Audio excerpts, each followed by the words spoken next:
For those of you who don't know me, my name is Martha Guzman, and I've been in this water world for some time now.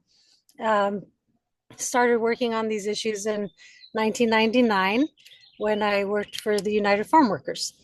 Uh, and this particular issue, the human right to water, is obviously a very important issue to all of us. But I had the privilege of being in Governor Brown's office at the time to have that discussion, which was I. We're going to hear from some of the champions on that issue, but it was a a very iterative discussion, and we're very fortunate that it is now the law of the land. So, uh, and I just want to note that obviously, in a I think a time where we're not just at the state side, nationally and internationally, really needing to have these types of policies that are humanity driven and really focusing us on what the point of life is here, a very basic equal right that everyone should have. So with that, I'm going to first of all want to thank Angelica and Joan for all the logistical facilitation to make this happen. Uh, and I'm going to now switch to our guests, our speakers that are going to really lead us through where we're at today with this great policy. And I think I'm going to ask Kelsey and Jessi to introduce themselves as they go forward, but let me turn it over to you, Kelsey. Good morning or happy lunchtime, everybody. I'm Kelsey Hinton, and I'm Policy Director with Community Water Center based up here in Sacramento. I have a few slides that once we get started, I can talk more about the center, but I think many of you have been partners with Community Water Center and in this work around the human right to water for many years. So really happy to be here. I've been doing this work for about 10 years now and really excited to be on this call and sharing some space with all of you and Jessi. And I'll pass it over to you, Jessi. Thank you, Kelsey. Hello, everybody. Good afternoon. And yes, happy lunch hour. Thank you for spending your lunch hour with us. My name is Jessi Snyder. I am the Program Director for Community Development at Self Help Enterprises. And I'll tell you a little bit more about the organization in a couple of minutes. But I've been doing this work, working directly with low-income rural communities to access safe and affordable drinking water for about 20 years now. I don't know how that happened, but here we are. And I'm super happy to be here with you today. Thank you. Back to you, Martha. I've had the privilege of knowing Debbie, and one of the great things that Debbie Franco has done is built an organization that is not dependent on just one person. And so I think the whole philosophy of what Water Solutions Network is dedicated to is this type of dialogue. And so I want to, Angelica, ask you to give a little bit more background. Thank you. Yes, thank you, Martha, so much for just being here with us today and emceeing. So my name is Angelica Dow. I am the program director here at Watershed Solutions Network. And before we jump into today's workshop, we just wanted to give a little background of what WSN. So we are Watershed Solutions Network. We originally started as Water Solutions Network, where we had an intensive cohort model that brought together about 25 mid-career professionals that underwent about 8 to 9 month program together. And Jessi was actually one of our cohort members, part of cohort 5. And in that cohort model, we had teachings on building leadership, systems thinking, and ultimately expanding our collaborative capacity together as we centered equity. We hosted about 5 of these cohorts under this model, and now our network members are out there taking the tools they learned and being change makers and champions in their respective fields of water and land. So as we turned the page and became Watershed Solutions Network, we are now working to cultivate communities equitably, stewarding thriving watersheds. And we are intentionally cross-sector, cross-jurisdictional in tackling the challenges of aligning human and natural systems at watershed scale. So that's actually our fresh tagline. It's fresh from our strategic plan that will be launching this year. Um, And so, on top of that, we are connecting people, places, and policy across programs that include our virtual workshop series that you'll be hearing today. And just a little background, our workshop series. We are hosting these the fourth Thursday of each month. So if you want to mark those on your calendars, we'd love to see you return and join us monthly as we really dissect into some emergent topics that are really present in today's um, area that we're in. So some of those topics we've covered are Prop 4 funding, building our collaborative capacity with beavers, and today we're really excited to hop into and discuss the human right to water. And before I turn it back over to Martha, I just wanted to note some of WSN's values as we are together here in this space, and ask you to honor those values with us as we discuss our different thoughts and opinions with one another. And so, one of those values is contextual confidentiality. So, what that means as we take what we learn together here, if if you share what we learned here today, but not share other stories that may be personal to them. But if you do think that it is necessary to share, we ask that you reach out to one of our staff members and we will get you connected with that person to seek their permission to share their stories or have them share their own story. Secondly, we invite you to listen with curiosity, especially when something makes you uncomfortable or defensive. When you start to feel that kind of feeling in there, we invite you to sit with it, and as uncomfortability is where we can expand our growth and understanding with one another. So please refrain from engaging in heated debate, but instead, we invite you to ask questions to help better understand each other's viewpoints. And lastly, just to note, our breakouts today will be unfacilitated. So we ask that you please remember to make space for everyone to engage and make sure we're not dominating conversation, but opening the floor for everyone to have their voices and thoughts heard. So with that, we want to thank you again for being here today. And I will turn it back over to you, Martha. Okay, I think now we're going to turn it to Kelsey and Jessi. Great. Jessi, I can kick us off, but I think then we head over to you. So yeah, we're really excited to have this conversation today. And I think Jessi and I are, as we were working on the PowerPoint, just thinking about all of the different projects we've been working on, the communities that both self-help and community water center are working on. So really excited to uplift that. And I think what I wanted to flag just before jumping in is I know there are many experts on the call with us today. Later on in our discussion, Horacio Amezquita is going to be joining us to speak more from his perspective of his advocacy work in his community.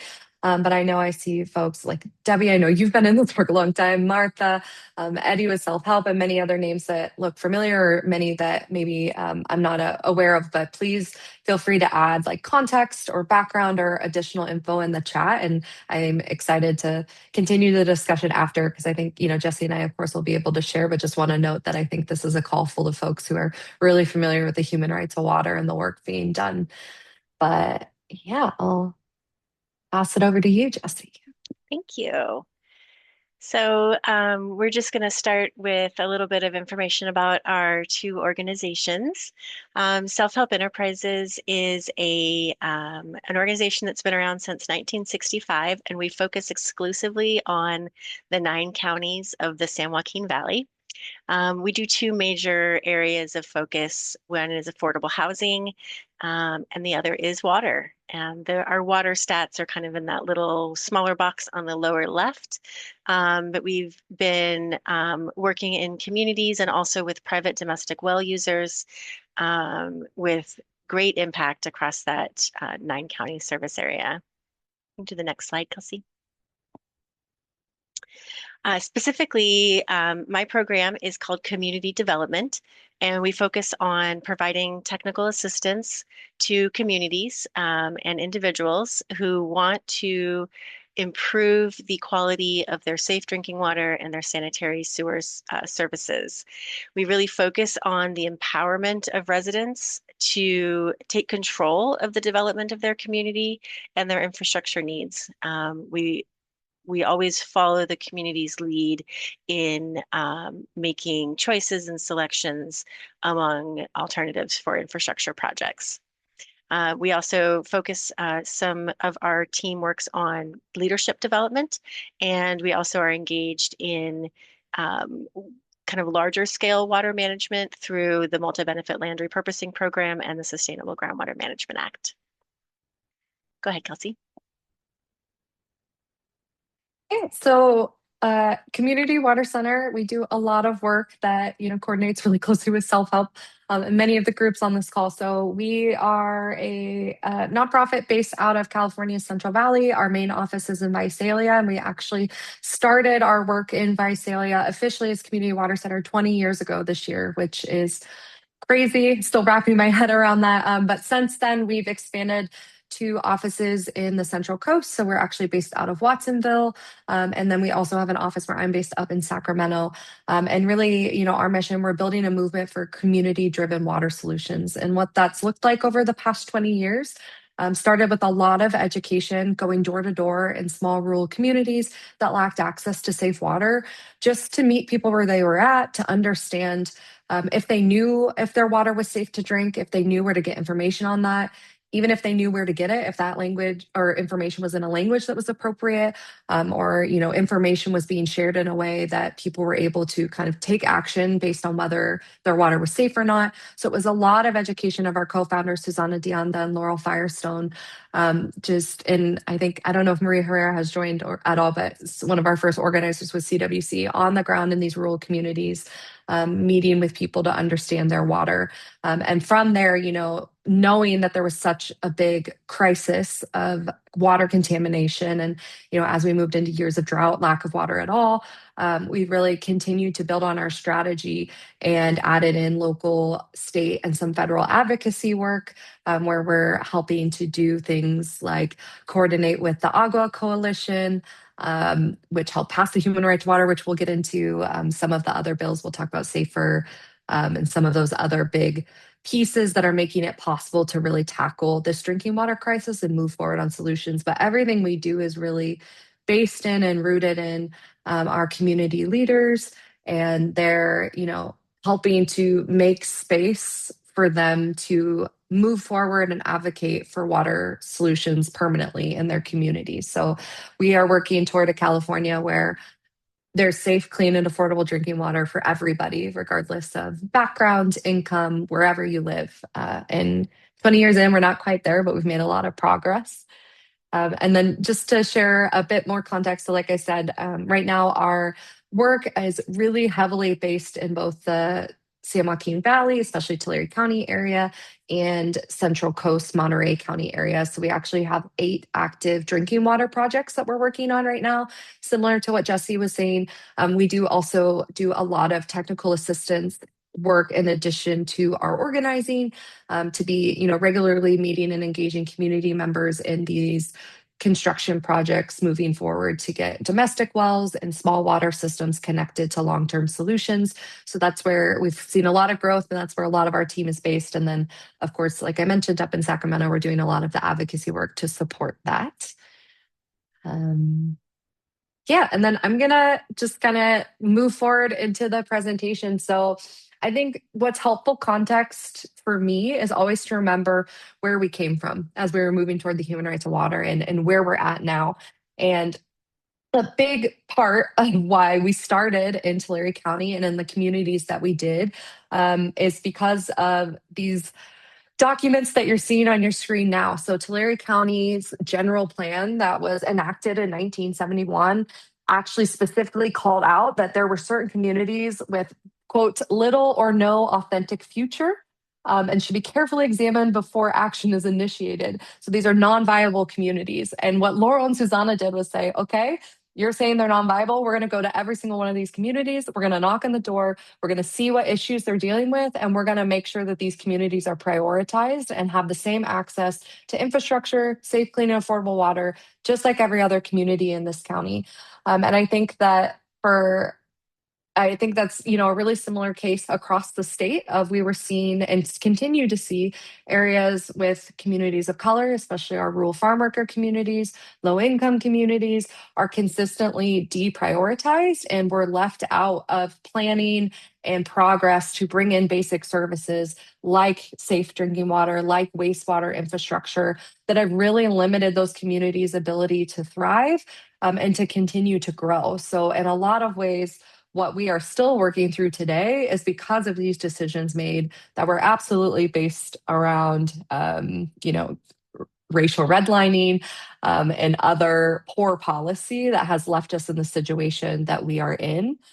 Um, and this was, really where we were at going into 2012, which is that regardless of us knowing the communities that didn't have safe water for the most part, knowing that this was a crisis, CWC, the Agua Coalition, many other groups on this call and otherwise have been bringing attention to this for years, talking with our state decision makers, local decision makers, trying to make sure that we can move forward solutions. And it just wasn't getting prioritized, or as Susanna will share sometimes, it was just flat out being ignored or told it's not a priority.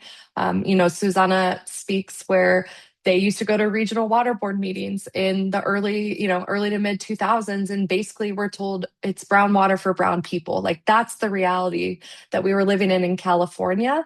And that's why really an impetus from the Agua Coalition, which is this group of community members who have been meeting once a month for the last 20 years to move forward safe water, came together. And I believe it was Senor Quevedo, one of our members from Cutler, who unfortunately has since passed away, was like, we need something that puts attention on this at the state level and requires everybody to actually take this into consideration and prioritize finding a solution, because otherwise we're just going to keep living in essentially third world conditions. So I know there were two different efforts to move forward the Human Right to Water bill. The first one didn't pass in 2011, but then, a big coalition of folks across environmental justice, environmentalism, I think faith communities, health communities all came together to really push for what became the Human Right to Water. It was Assembly Bill 685, and it was signed into law in 2012. And that law states, and has been on the record for 14 years, that every human being has the right to safe, clean, affordable, and accessible water that's adequate for human consumption, cooking, and sanitary purposes. And I think this was a game changer because even though in a lot of ways it's not like it necessarily came with money to solve this problem or stopped all of the bad actors from contaminating our water, overusing our water, what it did do is require all of the state agencies to be thinking and making decisions through a lens of the human right to water. And this became a priority, and it's still something that we're able to push on today. And I think I'll pause there for a moment. And I don't know, Martha or anybody else, if there's anything you want to add around this time, if you were part of advocating for this, but yeah, no pressure if not. Yeah, Horacio. I mean, everyone. I referenced the kind of being on the other side, ironically, when it actually passed. But like many things that are, it wasn't. It was a multi-year effort. It was many times, um, and resurrected and until the very end. So, really, kind of telling of the importance of not just the policy itself, but the need to continue to reinforce year after year, including present day. So, but I don't know if Jessi or anyone wants to add any more color to that. Can I add a little bit of color? Seeing as how when I was at EJCW and this started, our members, our EJCW members were like, "This is dumb," because we were very focused on pragmatic things, getting specific policy changes, and this sounded so ethereal. And I just want to point out, for the purposes of our WSN community, it actually emerged, the seed of the idea emerged in this meeting of folks across the water sector, water utilities, NGO, like in fact, we had our groups. We had the fish guys, we had, who were all men. We had the water utilities, we had the tribal folks, we had the faith-based community folks, we had legislative staff. We had this whole, like, I think there were 90 people in the room. And the group prioritized things, and the faith-based community, actually, they're the folks who suggested this idea of human right to water because they were working on it at international scale. And so just to say that these things can emerge in the most unexpected places, but that was such a good starting point for the effort that grew. That was so cross. We'd have our human right to water bill that might not get passed or might pass and get vetoed, but the other pragmatic substantive bills would get signed. So anyway, lots of good strategy learning, lots of good opportunities, and it is phenomenal to see how far we've come, and still a long way to go. So I definitely believe that the laying of the foundation of the human right to water was key in bringing us to the next big milestone that we want to talk about, which is the Safe and Affordable Fund for Equity and Resilience, which we all know and love as SAFER. So 5 years after sorry, 7 years after the Human Right to Water was passed, the Safe and Affordable Fund for Equity and Resilience was established. It was in July of 2019. And this program really is unique in the nation. It has enabled the state of California to move drinking water projects forward more quickly. They're still not racing through the process, but they have moved more quickly, especially for the very small water systems out there that we work with who cannot afford to take loans from the state revolving funds.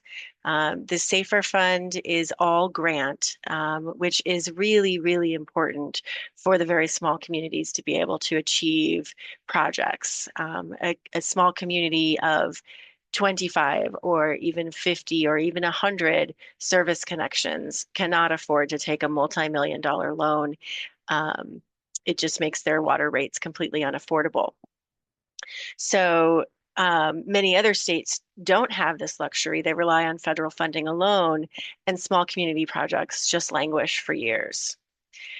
So the fund allocated $130 million annually, partly out of the Greenhouse Gas Reduction Fund, and then partly if the Greenhouse Gas Reduction Fund were to fall short in any given year, there was an additional backfill allocated out of the general fund that would guarantee that the fund came to $130 million every year. One of the things that's really unique, or some of the things that are really, really unique about the SAFER Fund and the SAFER program, is that this is one of the only sources that exist for supporting operations and maintenance in community drinking water systems. It is not something that any other funding programs can touch. It has been going out in the form of assistance through administratorship, which is another unique program the state has set up to appoint third parties to kind of take over the operation and maintenance of water systems who are failing. And the funds available through SAFER for operations and maintenance have been really key in being able to bring some of those failing systems up to speed and make improvements that have been needed for a long time.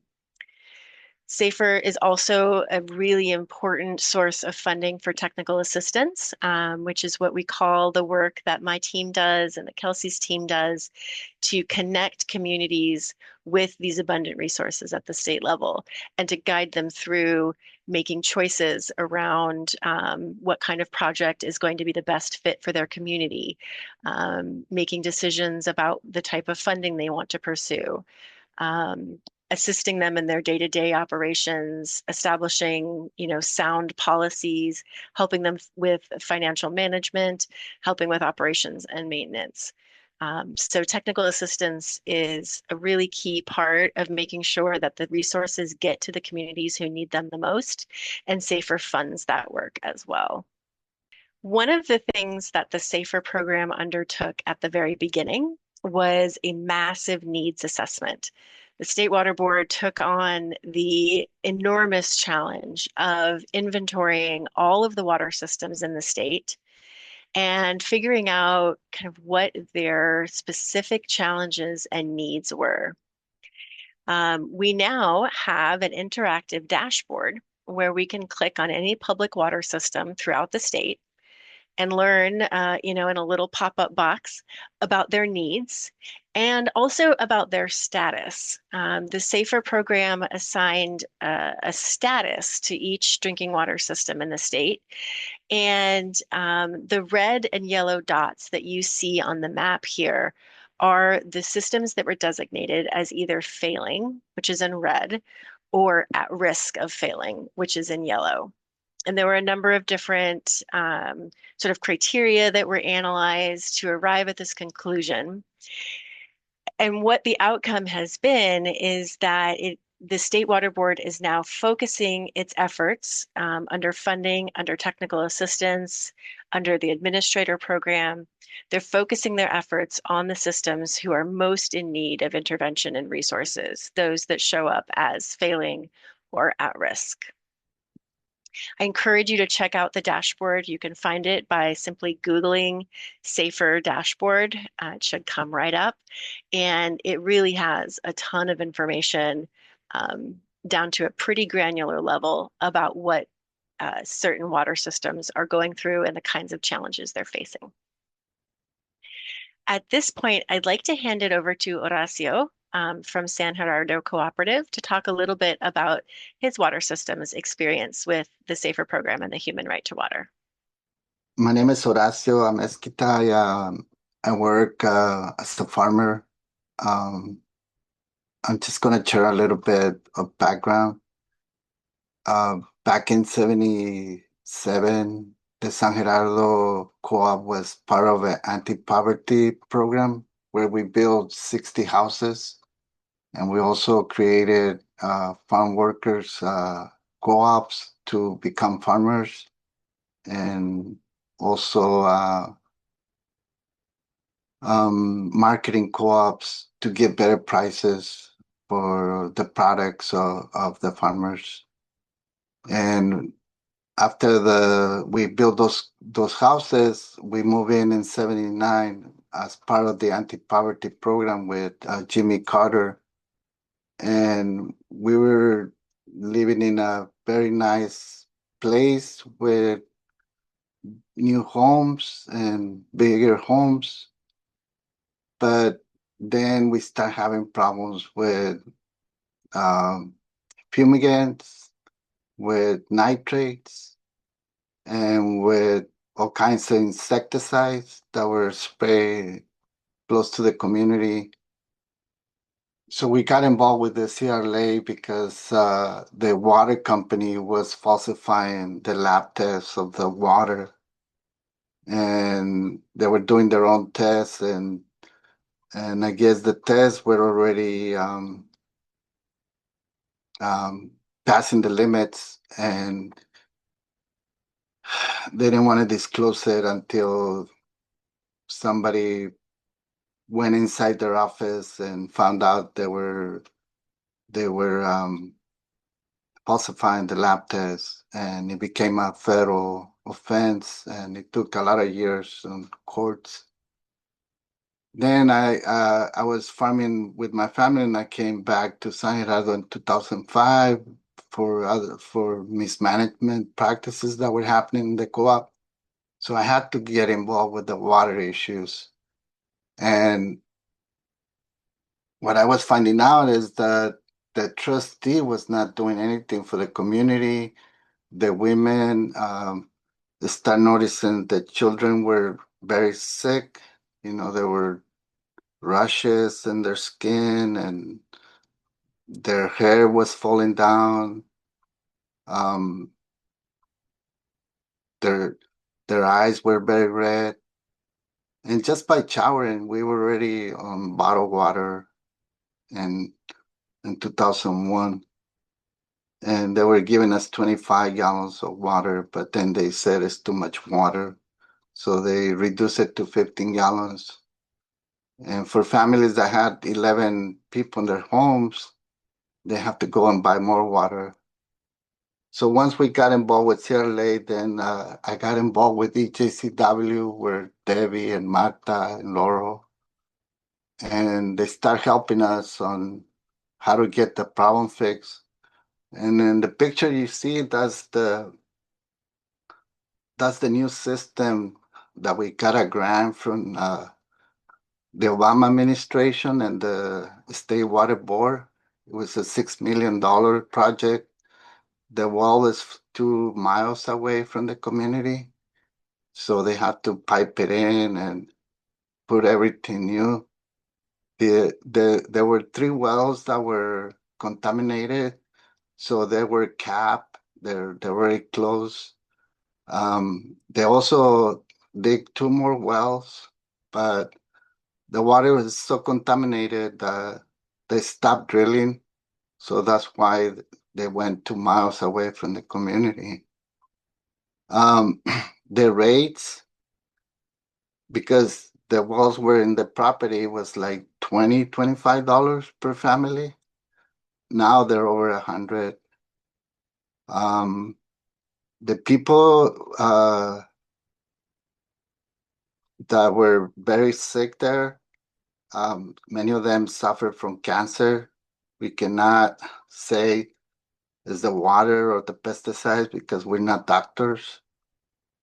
But many people already die of cancer, and there's too many that are going through chemotherapy right now. So we got involved also with the human right to water when Governor Schwarzenegger vetoed the first bill, but we kept going, and we finally got it in with Governor, forgot his name, but he's the one that signed it. Oh, Governor Brown. And we thought it was a big issue, and it is a big issue because water belongs to everyone. The water comes from the rains, and it goes into the aquifers, and it goes into the rivers and the ocean. So nobody owns the water except for water rights that people are being doing it for many decades. But it's a convenient way of owning the water. But in reality, water belongs to nature and to the people and to all living things. So the pollution that is happening in the Salinas Valley is very high, and with the human right to water is it's a law, but it's still the industry don't obey the law. They keep using fumigants that are very strong. They can pollute the water. They're using too much nitrogen that is leaching into the aquifers.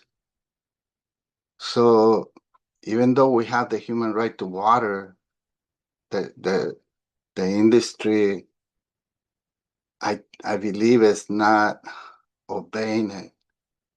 So we still have many issues that they need to be solved, and hopefully have a better future for the present generation and future generations, because we cannot go living this way.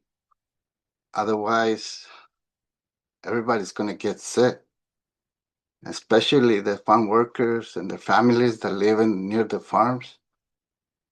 San Gerardo is just one of the communities that is surrounded 360 degrees of agriculture. But there's many communities in the Salinas Valley and also in the San Joaquin Valley that, they just showering with polluted water, sometimes drinking polluted water, and they have to buy clean water and stop pay for using water. So the industry is just putting too much load on the health and the economics of the disadvantaged communities. So, but at least the San Gerardo community already has 16 years with that water system. But before I left San Gerardo, the nitrates were going up. And I don't know how long it's going to take for that community to keep the water clean. But if it goes bad, they're going to have to start all over again. And that's what I think is what it worries mostly disadvantaged communities. And in a way, also people that are not disadvantaged, they're already getting the effect of pollution. The only difference is that, like in the Salinas Valley, there's a rich place where they have real issues with water, but they can fix it because they can give money right away. And in the case of San Gerardo and other communities, they have to wait many years. San Gerardo took like 10 years to get clean water, but there's many communities that don't have water since back in '86. Anyway, that's about the story that I share with you. Is I want to thank Martha, Debbie, Laurel, and many people that help us to get this project in the ground. Thank you. Thank you, Horacio. It's always fascinating to hear experience directly from a community member. And I know you've become a real leader in the safe and affordable drinking water space statewide, and we thank you for your service. At this point, we're going to do a couple of case studies. These are both projects, West Goshen and East Arosi, that both Community Water Center and Self-Help Enterprises have worked on. So we thought they were good places to examine. And they both began in the pre-SAFER and pre-human right to water era and extended until just recently. So I'll hand it to Kelsey to start talking about West Goshen, the first one. Yeah. Thanks, Jessi. And yeah, thank you again, Horacio, for joining and for sharing. And I think what is resonating with me of what you were sharing, and I think is on my mind too, is as we talk about the success of passing the human right to water and the success of SAFER, we've absolutely seen some solutions moving forward, but there's a lot of work left to do. So I think the two examples we're going to share are really exciting movement forward. But like Jessi mentioned, I mean, these weren't happening overnight. West Goshen, this started, pre 2014 conversations around what can be done to help that community. East Arosi lost access to safe water in 2003. So these are really long times that communities are dealing with lack of safe water. And, I think it's exciting to see these move forward, but there's still an urgency and need to continue to move forward on these solutions. And then also to be really mindful of exactly what Horacio was saying of like, even if we get a solution in place, that doesn't mean it's going to solve the problem forever. So we have to, at the same time, be holding polluters accountable, protecting our communities, protecting our groundwater resources, making sure that people within the system and infrastructure that is built can both afford that and that it stays safe and resilient in the years to come. So I think that's a lot of what we focus on with these projects of it's, yes, absolutely getting safe water in the moment, but then also whatever system is set up to make sure that there are resources and support in place to operate and maintain that system. What we're working for, we'll talk about a little bit later around like rate assistance so that those rates stay affordable for people because we can't trade out safety for lack of being able to pay. And then also in the face of climate change to make sure that these systems are built to continue to withstand our new climate normal and what that looks like for our water conditions. So I'll kick us off with West Goshen, but I think this one, it's great to have Jessi on the call too, because I think where I'm most familiar with our West Goshen work is when Community Water Center has stepped in around kind of part two of this project, but this has really been over 12 years of work. It was a community of domestic wells just outside of the community of Goshen, which is in between Hanford and Visalia, for those who are familiar with Tulare County. And they've been dealing with really significant contamination issues for a long time. Nitrates, which is really common in our farm worker communities, like Horacio was mentioning, uranium. Recently, now that we are testing for and actually have a legal limit for things like 123 TCP, we're seeing levels of that. And then also eventually in drought conditions, it wasn't just contaminated wells and being unable to have safe water. It was lack of water altogether with wells running dry. So it was a community that really needed to find a solution and took a lot of coordination among the community leaders, but also our local government, our state government, our NGOs, and then also California Water Service. So I'm going to pass it to Jessi to talk a bit about the first half of what this community did to move forward to safe water, and then I'll pick it up there. But just really quickly, the picture that I'm sharing on this screen is Senor Benitez, Jesus Benitez, who's lived in this community for over 30 years. He actually built this house himself for his family. They moved from Southern California, from LA, and they were really excited to move to this beautiful part of the state where it was quieter, things were slower. They could build and own their own home and have this space to raise their family and have a community for the years to come. So that's him standing next to as well. And at this time, it was still heavily contaminated with unsafe levels of nitrate, as well as facing really significant water pressure issues just because of how much agriculture across the street was pulling on the groundwater table in a much deeper well. So I think, for us at CWC, and I know self-help and others, like, it's not just these communities in the system, it's the names and the people who are being impacted and living in this reality. And I think it's been very exciting to get to a point where they are at safe water. But I'm going to pass it to Jessi to share a little bit about this first phase.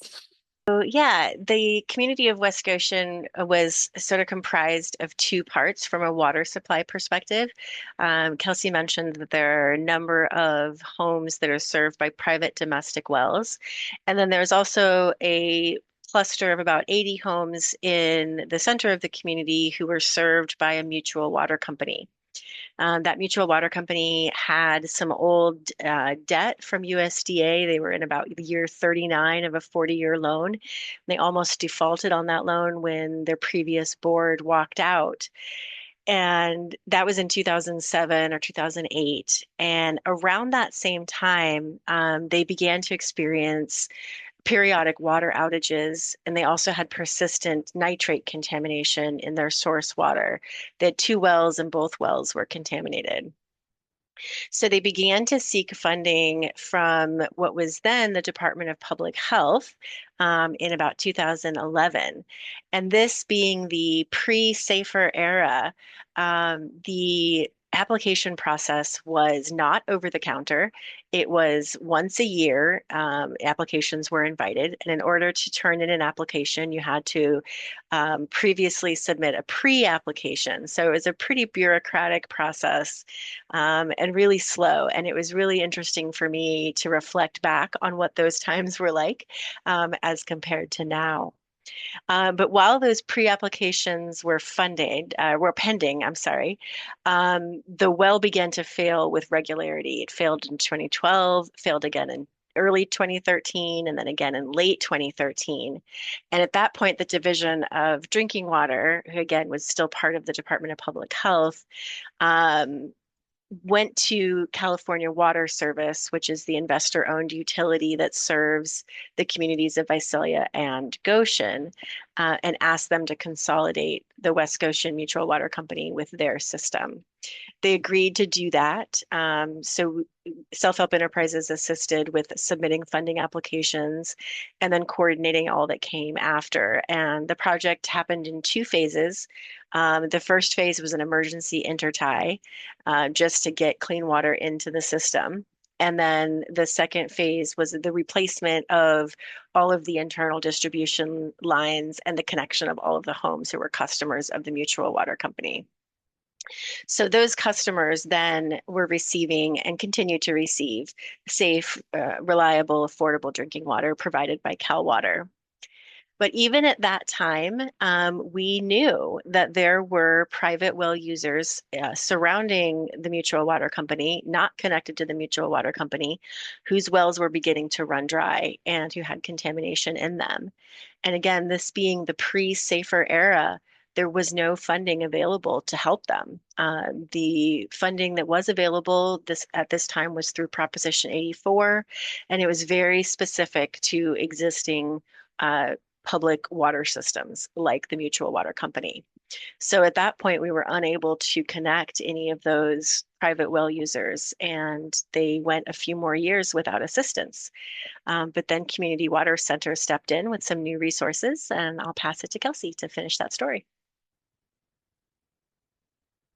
Yeah, so at that point, as some wells also, as Jessi mentioned, not just the contamination, some were running dry, we were able to access emergency one-time funding, drought funding through the Department of Water Resources that were able to step in and support here. And then that ended up being supplemented by the SAFER program at the State Water Board. So this was really kind of a 5 to 6 year effort, kind of kicking off again in 2019, 2020, to then finish up getting safe water to this entire community. By that point, as Jessi mentioned, most of the homes that had been connected to the mutual water system had been connected to California Water Service for several years by that point. And now it was time to come back in, and there were still about maybe 50 or 60 homes dependent on domestic wells that ended up moving forward with this project. So we really spent obviously noting the dates early on, it was COVID. So we spent several of these years navigating COVID, but also just working to engage the community. Several of the community members are in this photo, and they actually formed their own community-based organization, West Scotia Water for Life, started meeting monthly to talk about this project and just go through the process of understanding what their best option was. I think folks knew because of what had already happened in a portion of their neighborhood that they wanted to be connected to California Water Service as well and just have access to that reliable, sustainable source of safe water. So it took, again, another 4 to 5 years of community engagement, working with the state, working with engineering firms, the local county, Cal Water Service, to move forward. And this is from our groundbreaking celebration in just actually almost a year ago now. It was in May 2025. And what was cool about this project, and I would say pretty unique, not to say this was fast by any means, right? As Jessi mentioned, they've been dealing with these issues for over a decade now. But by the time we broke ground in May 2025, this project was so simple because of all of the solutions and construction that had already happened from the mutual water company in those households.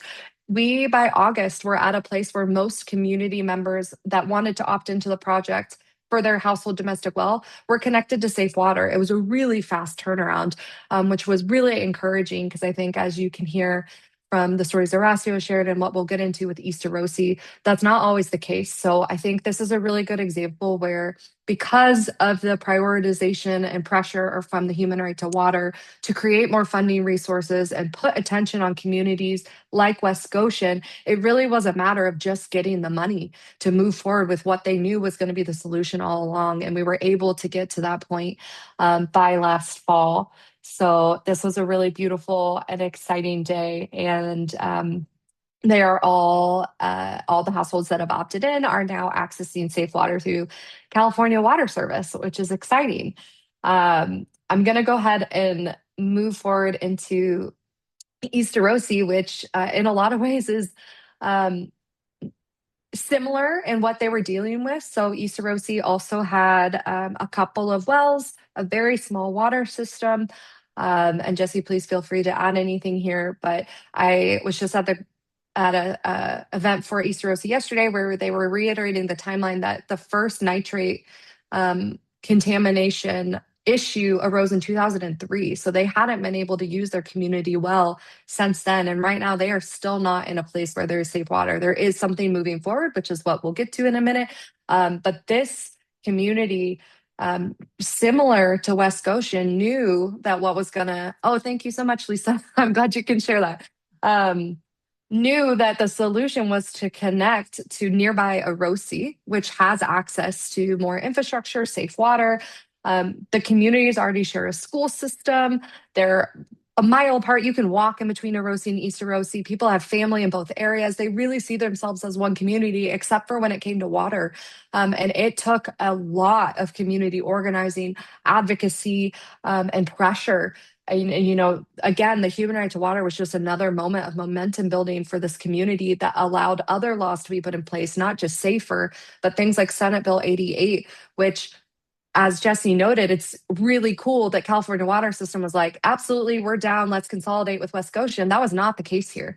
Arosi has been told for years that they have to consolidate with East Arosi. They have to extend service and provide safe water. And they fought it at every single turn. Quite frankly, we hadn't been able to see this level of progress until both the East Arosi local water board and the Arosi water board had some changes in leadership that could really then step up and say, no, this is what the community needs, and we're going to prioritize that for the region. But a couple of community members that are on the screen here are folks who are part of the overall Vecinos Unidos group. So again, another common thread here is community members aren't just sitting back and waiting for safe water and a solution to come. They're forming their own organizations. They're getting organized. They're advocating, and they're asking and demanding for their human right to water to be met. So, yeah, it's a community that's been reliant on bottled water for multiple decades. There's an entire generation in this community that's never been able to drink water out of their tap.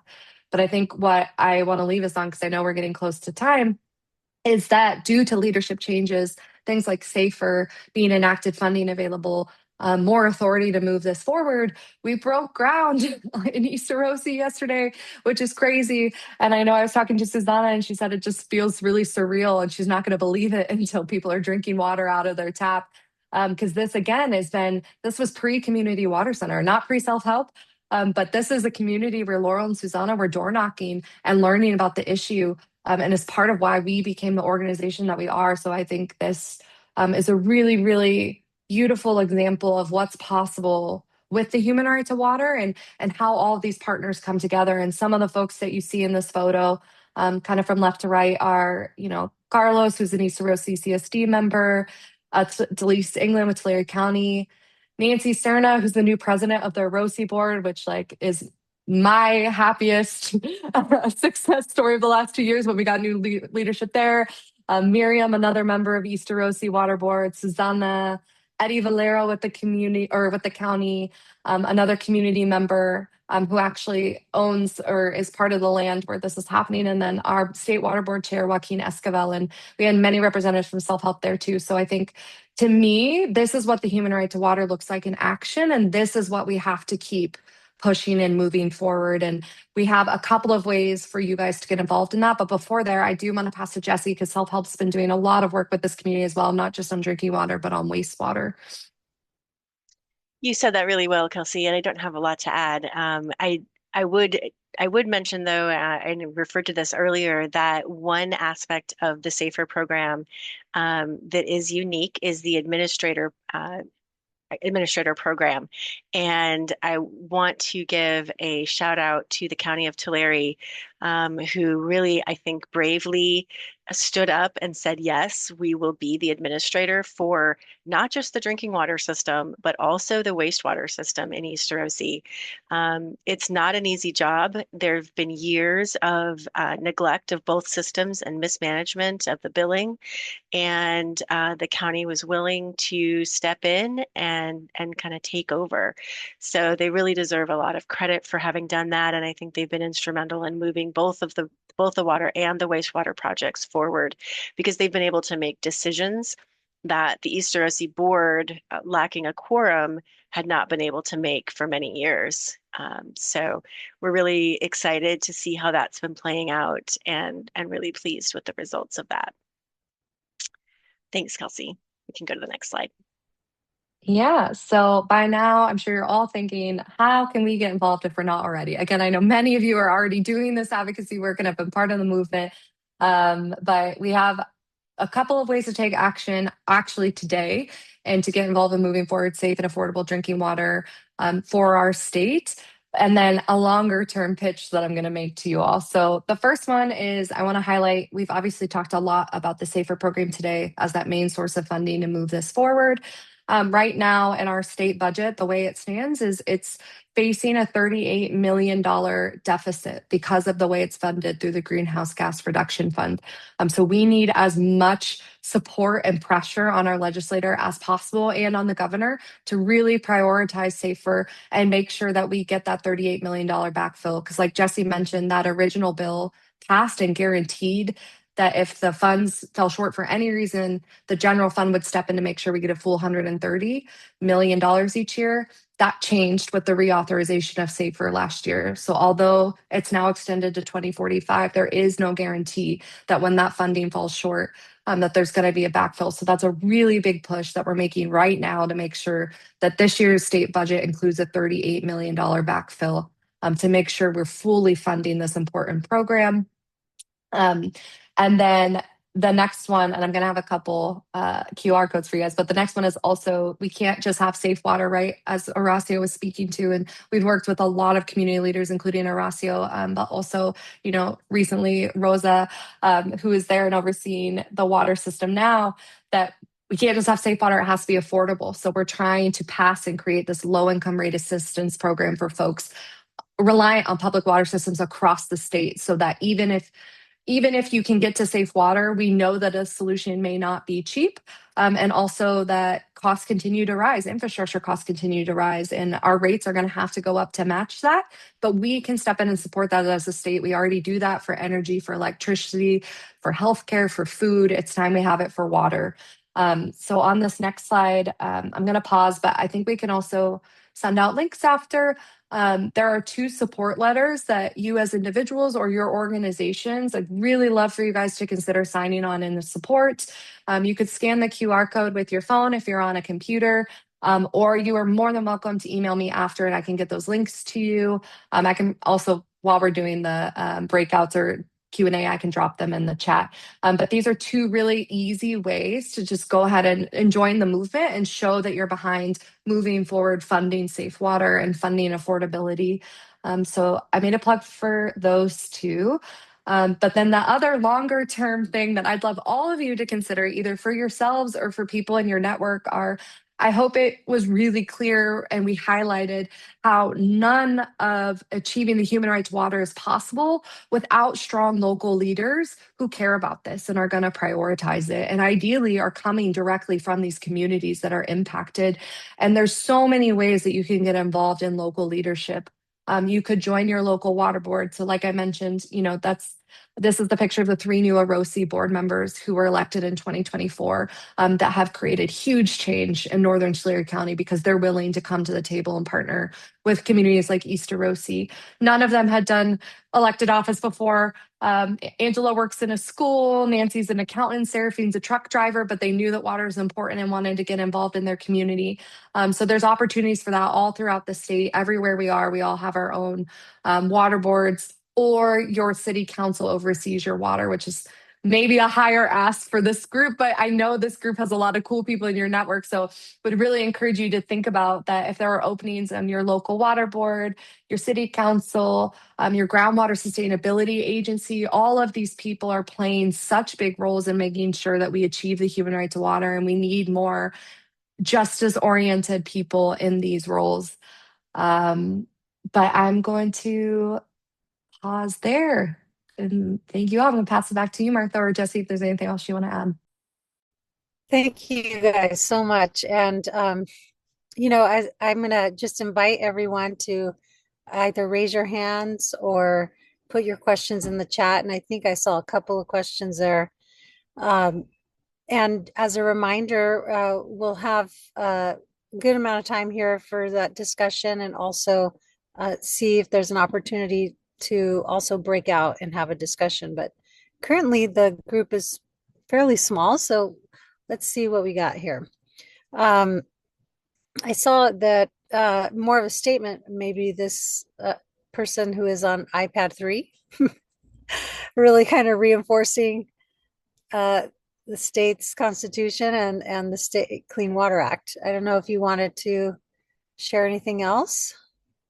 Well, let me just do a couple of reflections as you were talking. Jessi, you mentioned something that you framed this the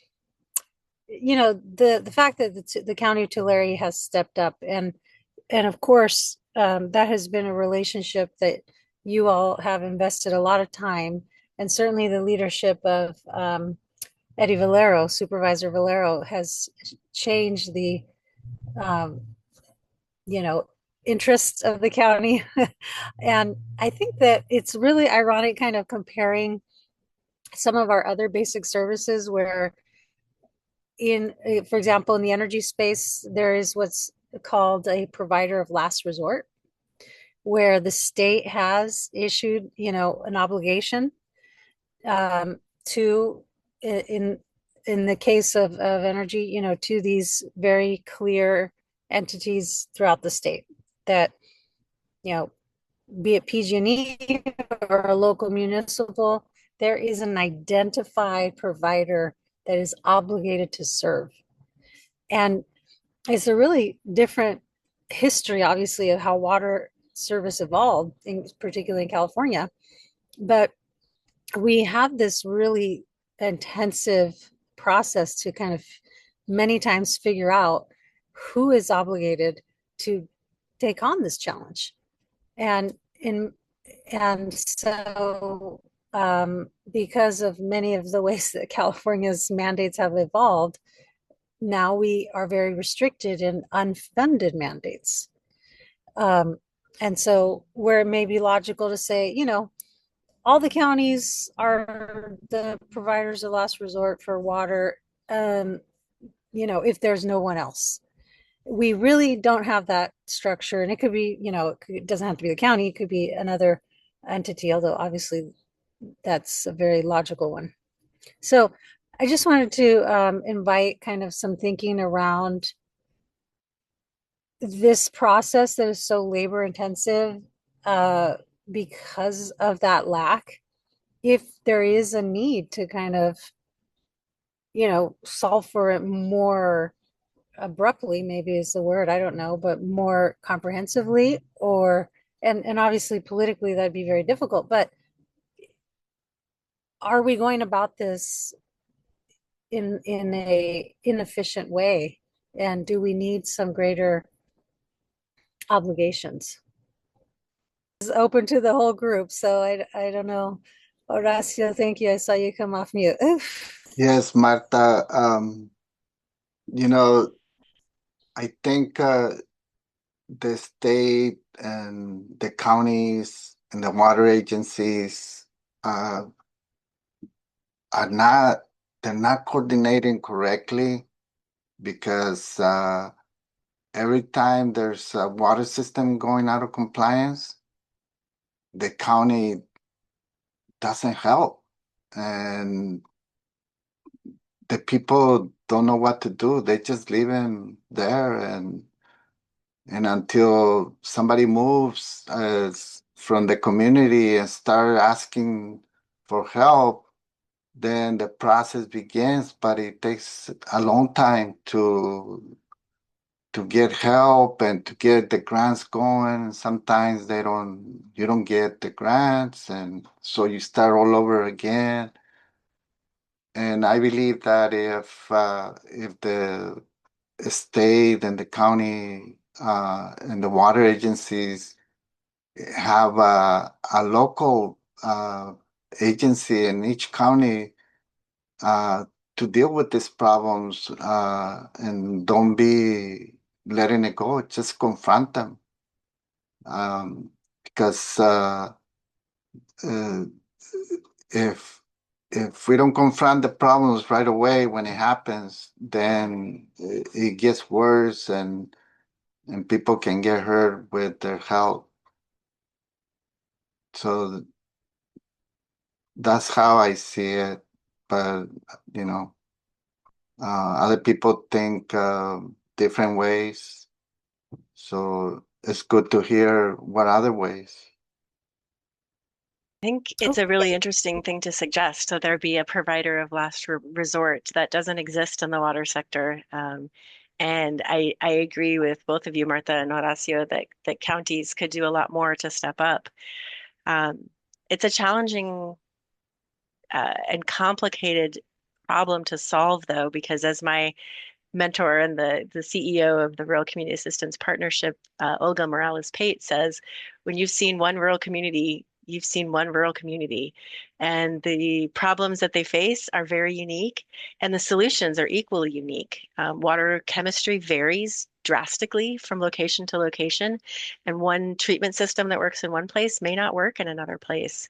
Also, water is incredibly heavy and difficult to move, so it's challenging to create really large water systems that extend into the really vast rural spaces that we're challenged to serve with water. So I love the suggestion of the provider of last resort, and I hope that the County of Tulare is setting a good example for other counties and stepping forward to be an administrator because it doesn't require that they build solutions necessarily. It requires that they step forward and provide leadership and help communities work through their solutions. So let's hope that they're inspiring other counties to do the same.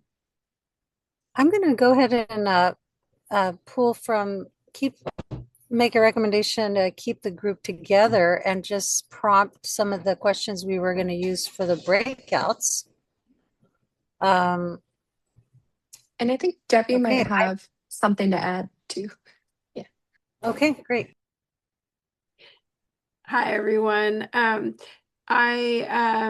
thank you, and thank you, Martha, too, for moderating this panel. And thank you to the panelists. You all are awesome, and it's so good to see all of you, especially you, Horacio. I miss seeing you. And I was gonna actually throw you a lifeline, Martha, so feel free to to push back if you had something else in mind. Normally, this is when we break folks into breakout groups, but this is a relatively small crowd, and it seems like we might benefit from putting our heads together at a slightly larger size because this is an intractable problem we've been trying to solve for decades. So Martha, I like your idea of moving into the Q&A, not the Q&A, the breakout group questions. And so, Angelica, if you could drop that document into the chat, then we can go ahead and Martha, if you want to pull from those questions, and maybe we go back to um, to everyone on the screen. And I really encourage folks to come off mute and to turn your cameras on. This is where we like to invite folks to be able to actually process what they've learned. So if we could spend maybe a few minutes just asking questions if there is anything, and this is a space where no question is a dumb question. This is the space to learn and to deepen your understanding. I have to say, when I first entered this space, I thought it is just plain crazy that a state like California can't solve this problem. So there are lots of complexities to it.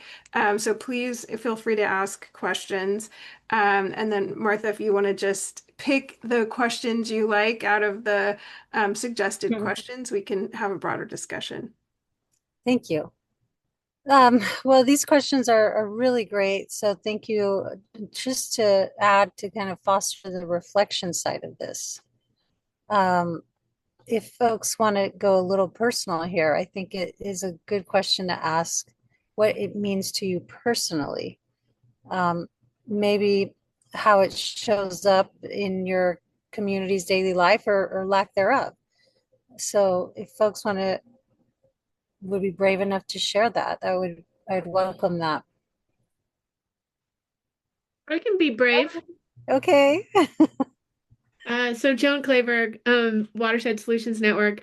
The thing that always frustrates me is I've lived in California my whole life, and the communities I've lived in have not had problems, thankfully. And it really disturbs me sometimes how invisible it is for us in other communities to not realize that neighbors and diverse and rich communities don't have this basic right. And it's frustrating to me that this isn't the headline on a regular basis, that this isn't on the nightly news regularly. It's so disturbing to me. And I find a lot of my friends and family, they're just not even aware that this is going on. So I just greatly respect all the work that's gone on and the progress that's been made. But it just crushes my heart that it's still happening. I just feel like this is a basic right, and it's deeply saddening and deeply exciting to see people still, you know what I mean, after years you're all there and you're still day to day making progress. So anyway, I just wanted to let you know my frustrations, my sadness, and yet my joy and how much I appreciate everybody who's in this effort, because nobody should be having to suffer from not having clean, affordable drinking water, and nobody should worry about their neighbors getting cancer or, not being sick or their children with rashes. It's deplorable. I've been at this for a while. I think a lot of people on the phone know that. Um, One of the things that is just a continual misunderstanding in the community. And at this point, I don't even know if it's a misunderstanding. It's just something that people choose to believe, but just the fact that they do not own the water, that it's just continues to be so pervasive. They have rights to use, but this idea that it's theirs and that it's a property right of some sort. So this is just kind of a continuing conversation. One of the other things that is a little bit of a passion point for me is helping people understand the importance of people living in rural spaces. It's because a lot of times when you're dealing with different kinds of publics, they're talking about things like, well, why don't you just move? Or something like that, which is just such an unreasonable thing to say in the first place, as if people had a choice around that anyway, right? I know self-help has been really good, and I appreciate just the couple of times I've talked to you, I think, Jessi, the fact of really trying to protect people's equity in their homes. And that's a whole like generational wealth issue. And there's just so many pieces of that are even exceed like well beyond just the ability to think about the actual water people are drinking, but these much, much larger issues that it's just so important that weaves into the whole fabric of our society. So I'm speaking to my personal types of things I encounter in a work situation where just a little bit of I'm a neutral, so I'm not supposed to evangelize, but there are a couple of things I'm happy to evangelize about this. Those would be two of them. Thank you, Lisa. And maybe for folks that aren't familiar, do you want to say a little bit about the work that you do? Yeah, I'm a third party facilitator in neutral, and I've been working in water since about 2000. My job is to come into places where people need to make decisions about water and think about planning about water. And so as the facilitator, I'm in the room working with all the people that are deliberating about these. So I get to work with communities. I just finished a TA, technical assistance provider role for a community up in Kern County, and I'm currently the facilitator for the Tule Subbasin. So I've been giving this little speech you're hearing here for just a bit in that particular role. And anyway, it's lots of different things, but that's probably good enough. Thank you. Quite a diversity in your clientele there. Yeah. Yeah, thank you for sharing. One of those points has also been raised by iPad 3, the mysterious iPad 3. We'd love to hear from you and the reiteration of the foundational premise of some of this work being that water is held in common amongst all of us. And I appreciate you raising it from your immediate work, Lisa. Okay, while I wait to see additional hands raised, I can ask another question. Let's see. Horacio just raised his hand. Oh, thank you, Horacio. I just want to share something that Lisa brought up. When I was in San Jerardo, I got involved with the GSA, and I've been involved ever since they started it. And one of the issues that I see there is that there's so many different wells that are pumping water. Some wells are pumping 200 gallons per minute. Some are 450, some are 1,000, some are 2,500.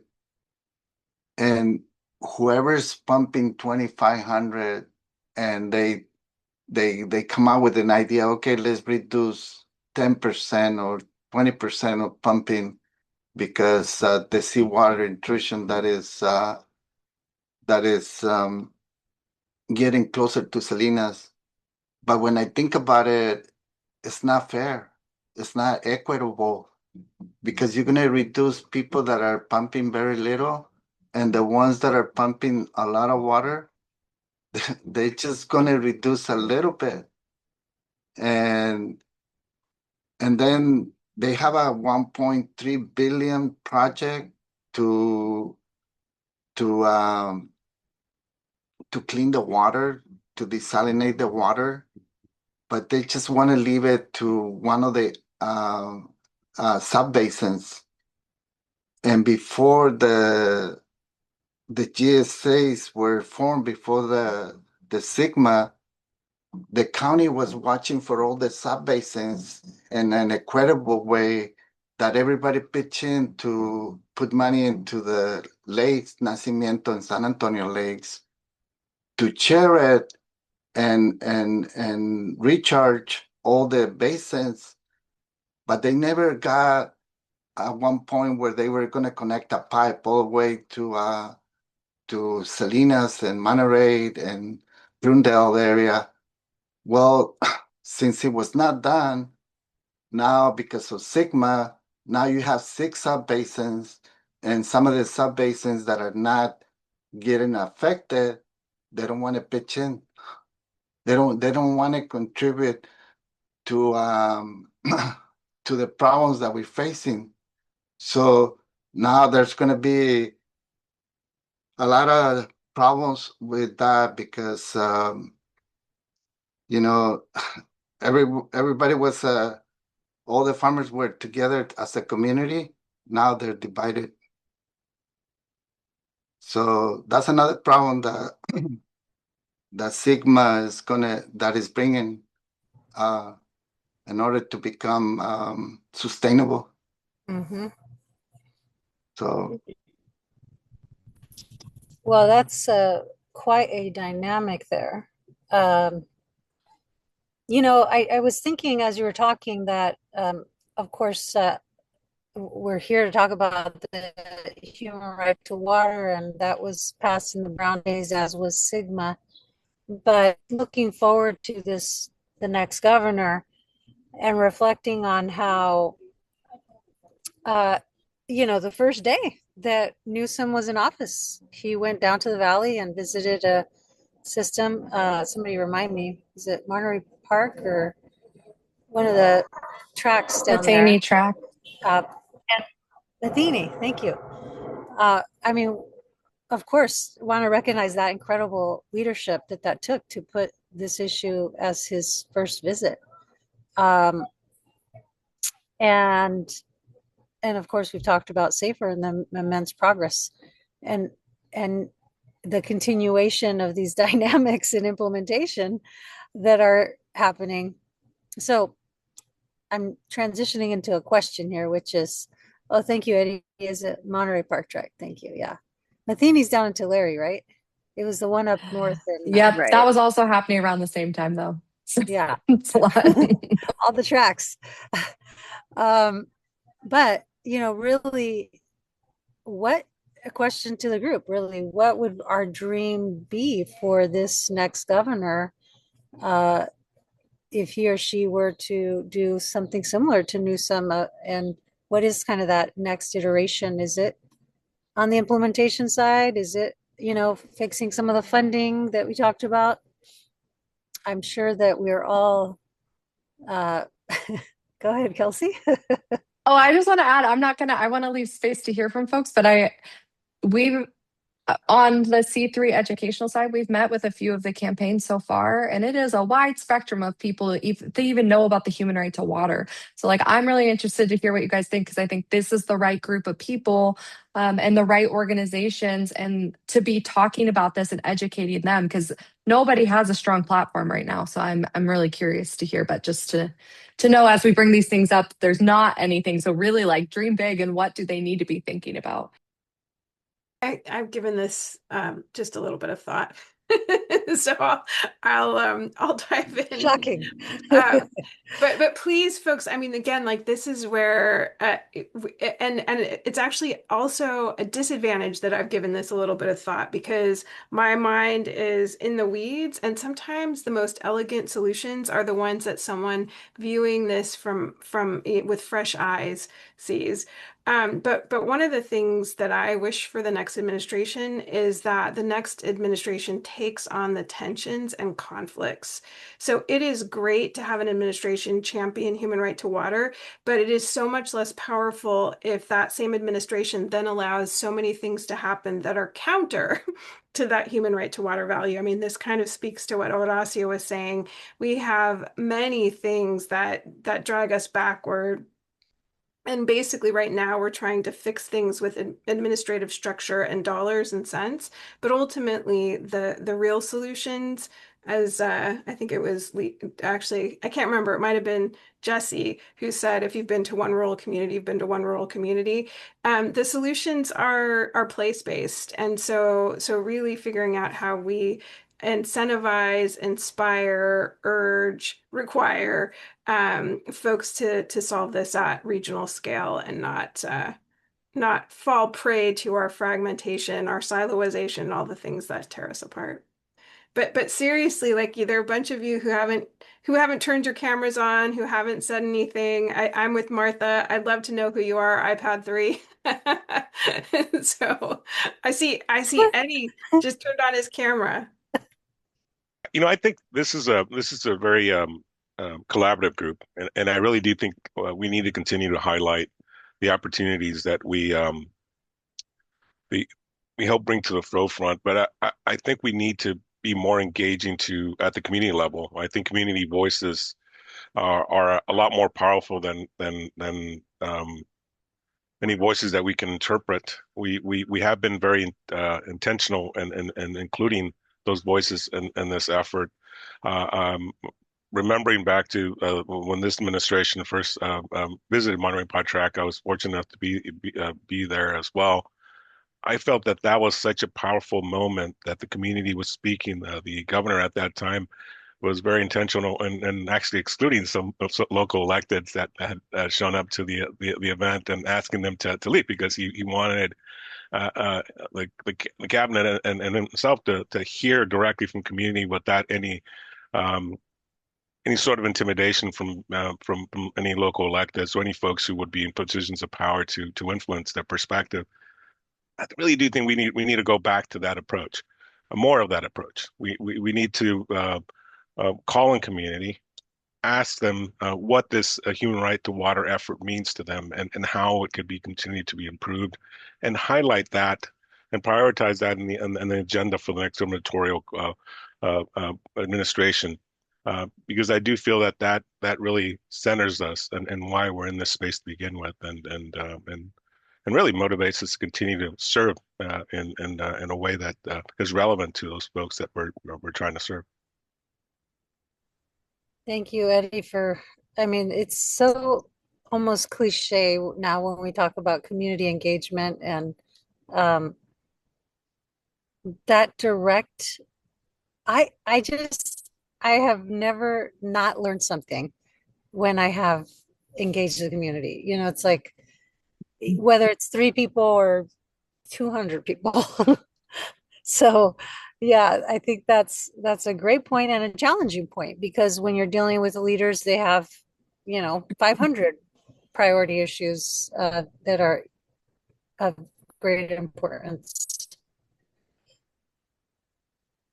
I just wanted to continue on with what the last gentleman had spoken about community engagement and also civic engagement. So I'm in Sonoma County.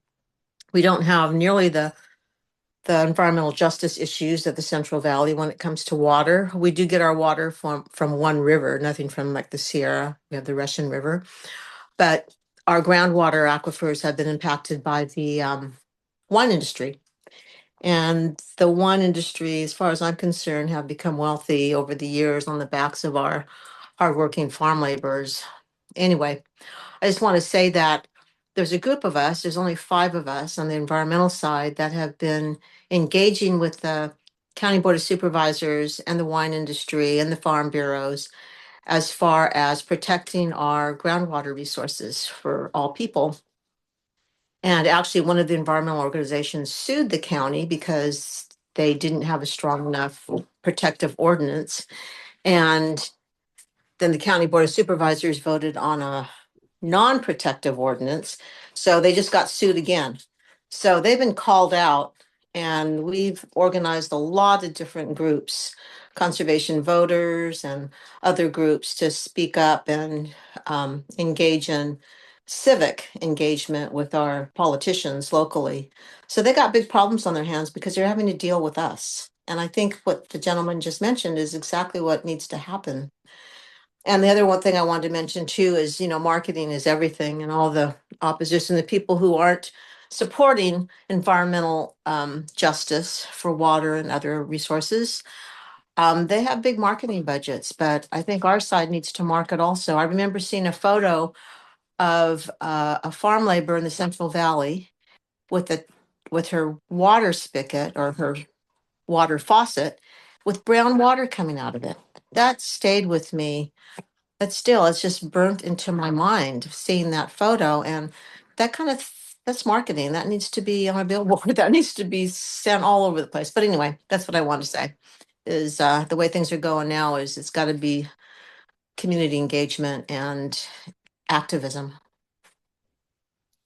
Wow, thank you, Gail, for the work you're doing up there in Sonoma. That's I have not been tracking that personally, so it's fascinating to hear how they have been approaching it. It sounds like you're giving them a little more push to do more.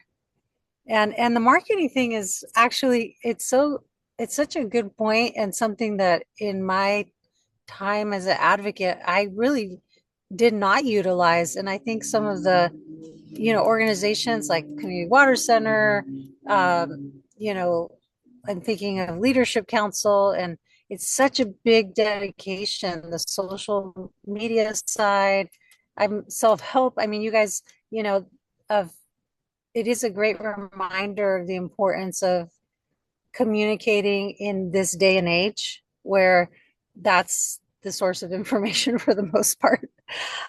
Okay, but I want to I see that Chris, thank you for and also I see Shirley too. But Chris, I wanted to give you an opportunity to share. You've shared a lot in the chat here, including this interesting idea on the DWR side.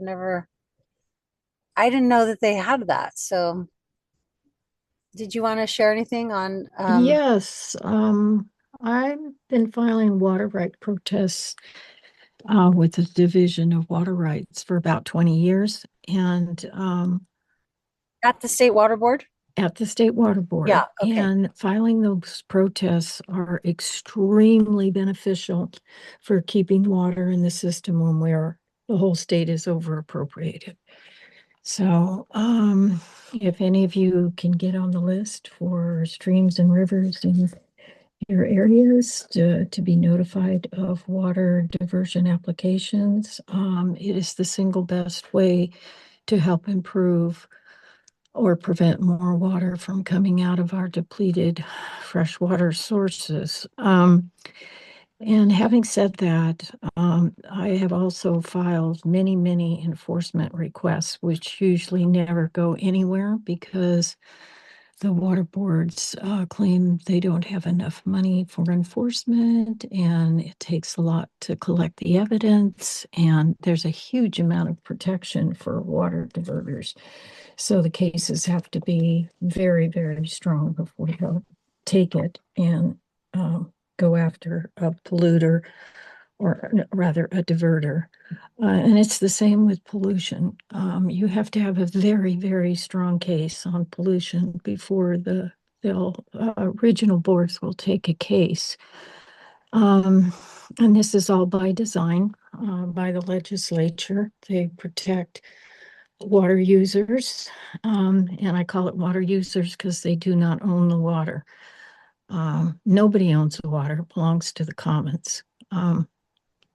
So there's a really bad structure for use of water in our state. There's not a priority on pollution, and there's not a priority for illegally taking water. I started looking at illegal water diversions in 2008, and the state will not enforce against people who have stolen water unless, again, it's extremely egregious. So both with pollution and taking of water, it's all a very structured system to protect the polluters and to protect the diverters, because it starts off with the premise that first in right, first in time is first in right. And so it's not around the people or the commons. So the whole structure of water law is really goofy. And it's really coming home to roost, because now that we've allowed diversion to pass the amount of water that's actually in the California freshwater system, it's all over appropriated. And so, now we're just hanging on for dear life, trying to protect our freshwater sources, and the pollution just gets worse every year. So to me, it all has to be the whole water law, both in water rights and the enforcement of the Clean Water Act. It all has to be a priority. Mm-hmm. Mm-hmm. Yeah. Well, and do you do these what did you call it? Do you participate in these individual water rights cases professionally, or you do that on your own? No. Okay. I have a nonprofit in Napa called the Institute for Conservation Advocacy, Research, and Education, and we're an all-volunteer organization, but we've been doing long-term water quality monitoring on the Napa River for 22 years. Right now we have Awesome. a team that goes out 3 times a year under the freshwater harmful algae bloom team in California, run through the regional boards, and we collect algae samples and send them to the state's lab to protect the public from toxic algae blooms. This is a statewide program run through the regional boards, and you can get trained, and they give you all the equipment. So we do that, and we do snorkel surveys and restoration on streams and the river. And we're just a very active local volunteer group, but we also have a coalition of advocates that work from San Francisco Bay to the Oregon border on stream flows specifically. That's incredible. Well, you just reminded me of a conversation I had with Craig at that roundtable that Water Foundation had put together. What's Craig's last name? He's up in the Yurok area. Tucker. And Tucker. Yes. And he was suggesting for the next governor, we need to require all diversions to have, I'm going to not use the right word here, but these screens put in for protecting fish. And then those just have to go in every diversion. Like there's no, um, long process to figure out any of the logistics or the peel rights or anything like that, but just like getting it done and having it just amplified. Yeah. So the State Water Board is the State Water Resources Control Board funded their scientists to do a telemetry study on the Russian River, which will be real-time gauging of stream flows. And I was just on a conference call yesterday with Misha Wapo for consultation on this project. And they've funded it for 1 year for 100 telemetry devices to be installed throughout the Russian River. But all the data is going into Aqueous, which is a contracted platform. And the data is not going to be made available to the public, but the state's going to analyze the data. And the whole point here is now the state is starting to look at real time monitoring on rivers of stream flow. And if this project goes well, they want to roll it out statewide. And this will be huge in protecting stream flow and narrowing down on illegal taking of water, because all of these water right people, they don't want to be metered, and they don't want anybody to know how much water they're taking out of the streams or out of the aquifers next to the stream. And so it's just been the Wild West here, taking water, stealing water. And the state is very, very slow in reining all this in. Thank you, Chris. Shirley, I wanted to see if you wanted to share some of your thoughts. I moved to California almost 4 years ago from Washington State, where I practiced public interest water law in Washington State. And I have been trying to learn ever since how California got so screwed up. I'm so upset to think that the water principles that we were applying in Washington State didn't translate down here. For one thing, in Washington State, it's kind of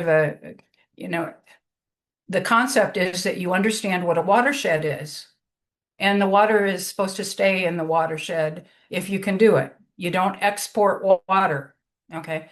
And what do? I come to California and I'm finding out that all of Northern California is going to Southern California.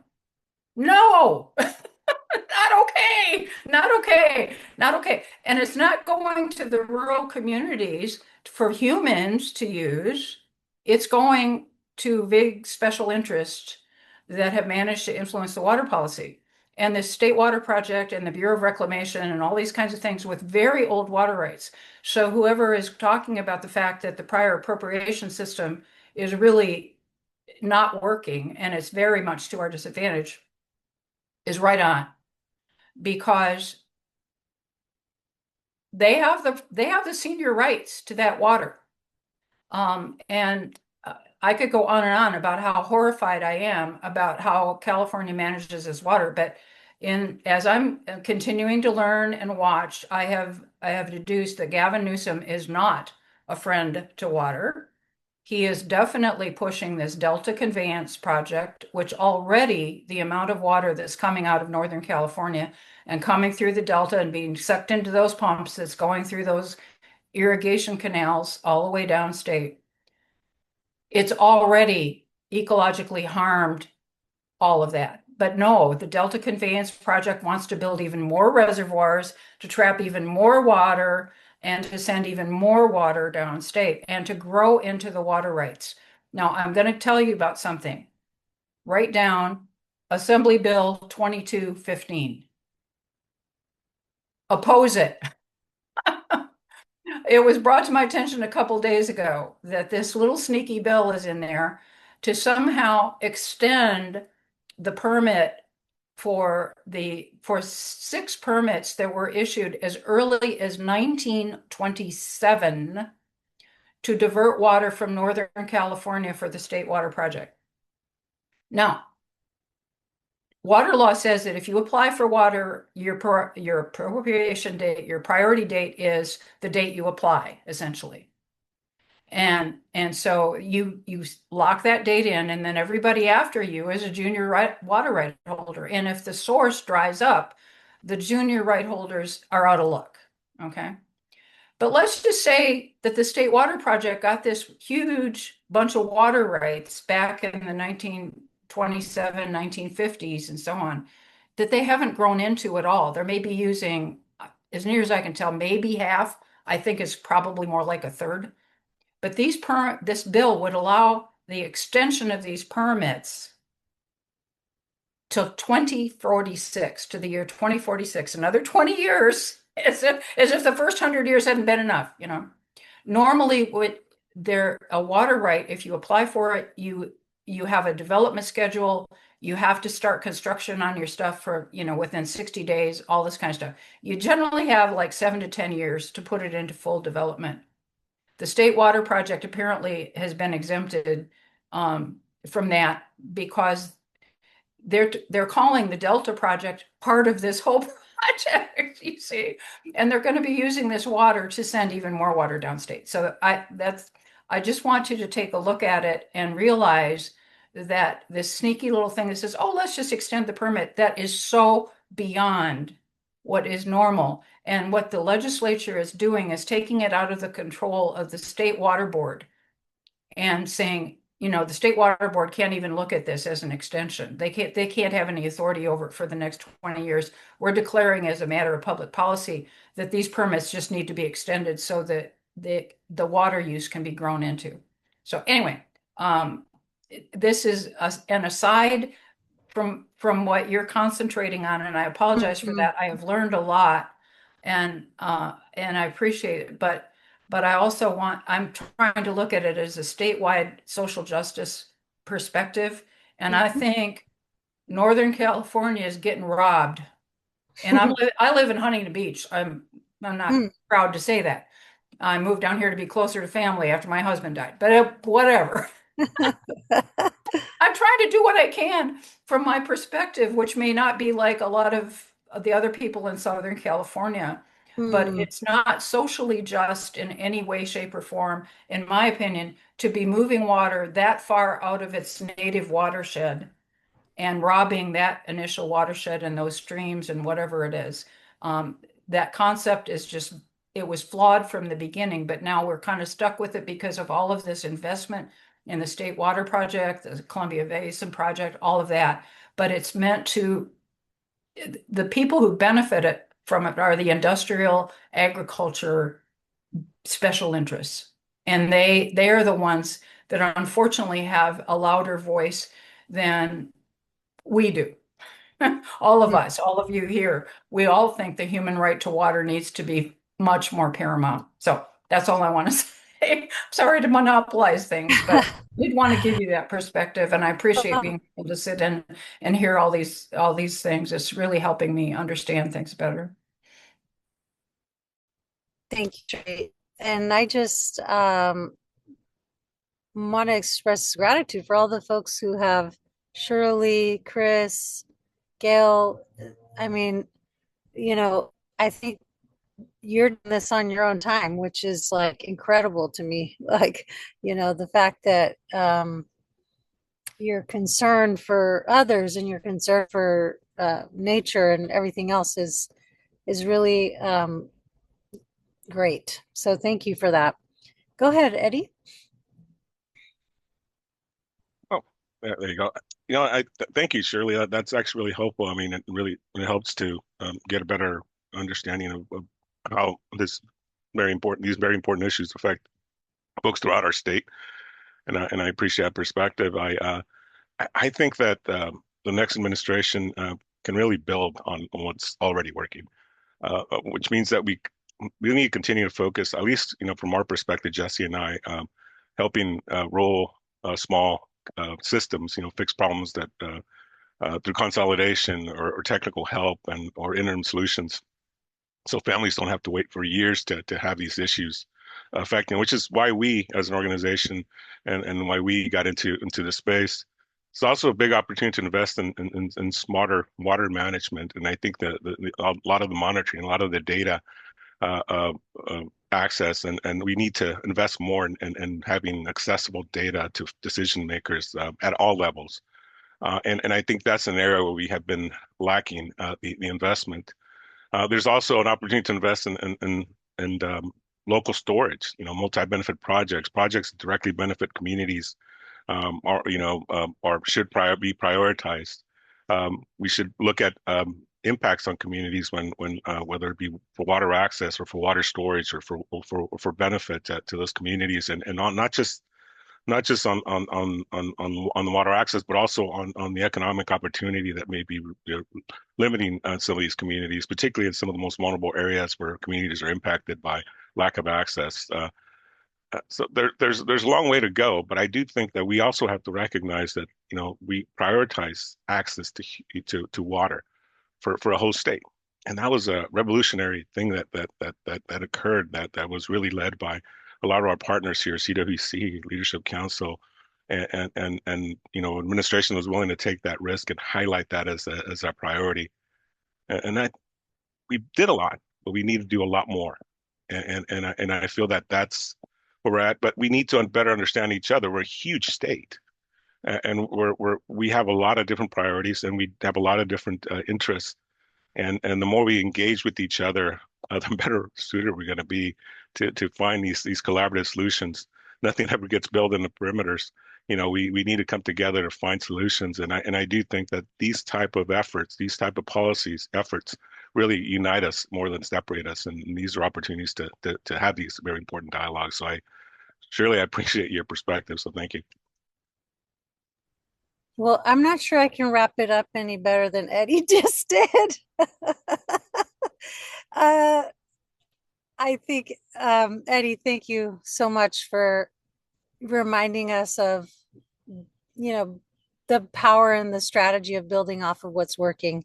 And of course, the value of having these dialogues. So really, thank you for those thoughts to close us out. I want to thank everyone for the participation, full participation. It took us a little bit to get the courage going here, but I feel like we're just getting started. So, Angelica, did you have any follow-up you wanted to share on what you'll be sharing after this? Yes. Again, thank you everyone for joining us today. Thank you, Jessi. Thank you, Kelsey, for a wonderful presentation. And thank you, Martha, for emceeing today. Our next workshops, May is still being folded out, but mark on your calendars. July 23rd, we'll be having a workshop on the multi-benefit land repurposing program, so MLRP. And in September time, we'll be diving into growing water smart program and some AI data centers. So to be able to be kept on our list and have our exciting workshops come to the top of your inbox, please feel free to reach out to myself at angelica@watersolutionsnetwork.org. We'll put that in the chat as well. This workshop was being recorded, so we will be sending out the recording, any links that were provided. We'll email that all out to you guys in about a week's time. Depends on how long it takes me to kind of do some of the editing. But again, if you have any questions or interested in even becoming a WSN member, please feel free to reach out to us.